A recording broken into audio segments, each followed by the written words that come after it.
زهرة كيدز تيفي. أصدقائي الأعزاء، السلام عليكم. اسمي زينب فاطمة. وأنا محمد حسين. نرحب بكم في قناة الأطفال الجديدة زهرة كيدز.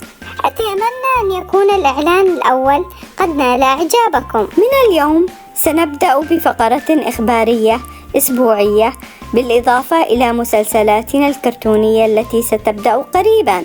مسلسلاتنا الكرتونية ستكون مليئة بالمرح والإثارة، وتتضمن قصص ما قبل النوم، وذلك سيساعد بابا وماما كثيراً. وكيف ذلك يا أختي؟ لأننا سنعرض قصصاً وأحداثاً حقيقية. كونوا واثقين بأنكم ستستمتعون بها كثيراً. بالإضافة لكل المرح، سنشارككم أقوال وأحاديث المعصومين عليهم السلام، كما أننا سنقوم بمسابقات شيقة بجوائز مثيرة للفائزين. كما تعلمون إننا نمر بفترة وباء كوفيد-19 المستجد الذي كان سبباً في إغلاق المدارس.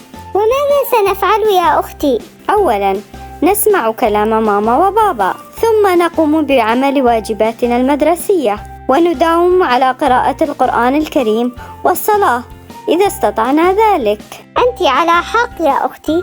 أصدقائنا، إننا ننتظر اقتراحاتكم وتعليقاتكم. بالضبط أيها الأصدقاء، يمكنكم وأهلكم التواصل معنا عبر البريد الإلكتروني. أصدقاؤنا الأعزاء، نرجو منكم الاشتراك بقناتنا على اليوتيوب وصفحتنا على الفيسبوك، وذلك لكي تستمعوا وتتعلموا من قصص المعصومين 14 عليهم السلام. أصدقائنا الأعزاء، هذا كل ما لدينا في فقرة اليوم.